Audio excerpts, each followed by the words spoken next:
फालिज का अटैक जो है वो किसी को भी हो सकता है और कुछ लोग ऐसे हैं जिनको इसका ख़तरा ज़्यादा है।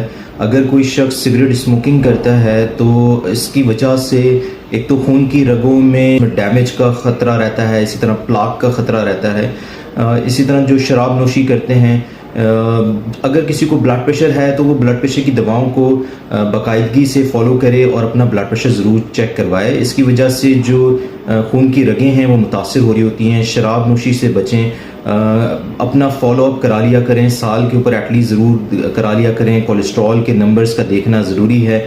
अगर आपका वज़न ज़्यादा है तो उसको कम करने की ज़रूरत है। डेली एक्टिविटी, फ़िज़िकल एक्टिविटी ज़रूरी है, एक्सरसाइज ज़रूरी है।